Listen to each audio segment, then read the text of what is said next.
Assalamualaikum warahmatullahi wabarakatuh.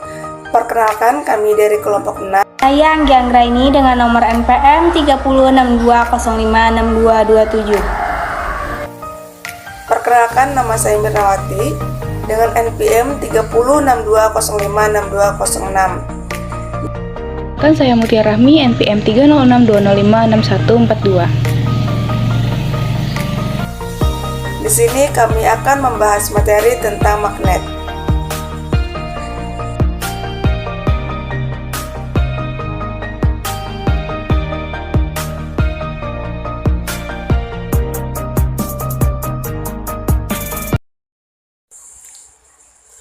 Apa itu magnet? Magnet adalah benda yang memiliki kemampuan menarik benda-benda yang lain ada di sekitarnya. Magnet memiliki sifat kemagnetan yang mampu menarik benda-benda yang ada di sekitarnya. Kapan magnet ditemukan? Di Yunani, India, dan Cina sekitar 2500 tahun yang lalu magnet berasal dari lodestones, yaitu berasal dari biji besi. Sebuah magnet terdiri dari atas magnet-magnet kecil yang tersusun dari kutub yang menghadap ke arah kutub selatan magnet dan sebaliknya. Berikut gambar magnet alami di Gunung Ida yang ada di Magnesia atau Kreta dan Yunani. Kedua, gambar contoh magnet buatan. Medan magnet. Apa itu medan magnet? Medan magnet adalah daerah di sekitar magnet yang masih bekerja gaya magnet, digambarkan oleh garis gaya magnet yang menyebar dari kutub-kutub magnet. Induksi magnet. Pada suatu titik ada medan magnet. Bila memuat yang bergerak pada titik tersebut mengalami gaya magnet, medan magnet ini dikenal juga sebagai induksi magnet. Sifat-sifat magnet memiliki gaya tarik, memiliki dua buah kutub, yaitu kutub utara dan kutub selatan, kutub sesama tolak-menolak, kutub tidak sesama tarik-menarik. Memiliki gaya yang dapat menembus benda terlalu magnet, dapat menarik benda-benda. Ferromagnetik, bahan ferromagnetik dapat menimbulkan induksi yang besar, dan bahan ferromagnetik ini sangat mudah dipengaruhi medan magnet. Karena bahan ferromagnetik memiliki relatan medan magnet yang atomnya besar, contohnya bedanya adalah besi, baja, nikel, dan lain-lain. Paramagnetik. Bahan paramagnetik tidak dapat dibuat magnet permanen karena bahan ini dapat dipengaruhi oleh medan magnet luar. Sebagai kecil, bahan akan melakukan jika diberi medan magnet luar. Bahan paramagnetik dapat menimbulkan induksi yang besar pada suatu medan magnet, tetapi induksinya lebih kecil daripada bahan ferromagnetik. Contohnya aluminium, tembaga, platinum, dan lain-lain.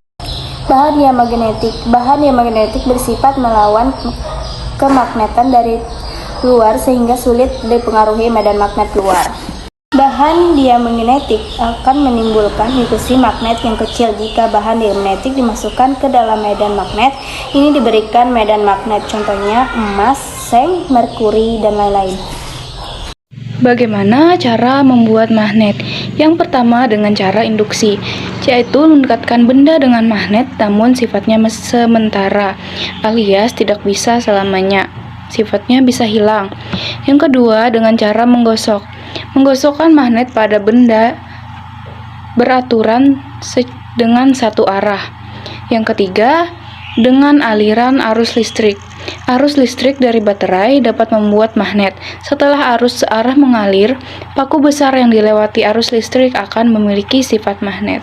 Selanjutnya, bagaimana fungsi magnet di kehidupan sehari-hari? Yang pertama ada mengambil benda-benda dari logam, misalnya alat pendeteksi logam atau alat yang digunakan polisi untuk mengambil paku-paku yang ada di jalanan. Yang kedua, sebagai penunjuk arah atau kompas. Yang ketiga, bel listrik dan dinamo sepeda. Yang keempat adalah kulkas, contohnya pada bagian tutup kulkas. Bagaimana cara menghilangkan sifat kemagnetan? Yang pertama, dibakar atau dipanaskan. Cara ini dapat menghilangkan sifat kemagnetan walaupun hanya sedikit. Yang kedua, dibanting-banting. Yang ketiga, dipukul-pukul. Dan yang keempat, magnet bisa diletakkan pada solenoida. Apa itu solenoida? Solenoida adalah salah satu jenis lilitan kumparan yang terbuat dari kabel panjang yang dililitkan secara rapat dan dapat diasumsikan bahwa panjangnya jauh lebih panjang daripada diameternya. Kesimpulan dari materi kami adalah magnet bukan hanya sekedar benda yang dapat memiliki medan magnet, namun magnet juga memiliki ciri khas tertentu seperti memiliki gaya tarik, memiliki dua buah kutub yaitu utara dan selatan, kutub senama tolak-menolak, sementara sebaliknya jika tidak senama maka akan tarik-menarik. Memiliki gaya yang dapat menembus benda tertentu, misalnya kertas ataupun kain. Memiliki gaya magnet dapat menarik benda-benda tertentu. Jadi tidak semua benda dapat ditarik oleh magnet, misalnya daun, kertas, kain, maupun benda lainnya. Magnet hanya bisa menarik benda logam. Sekian dari presentasi kami. Jika ada kesalahan, kami meminta maaf sebesar-besarnya. Dan jika ada yang ingin ditanyakan, kalian bisa tanyakan di kolom komentar dengan format nama dan NPM serta pertanyaan kalian. Terima kasih. Wassalamualaikum warahmatullahi wabarakatuh.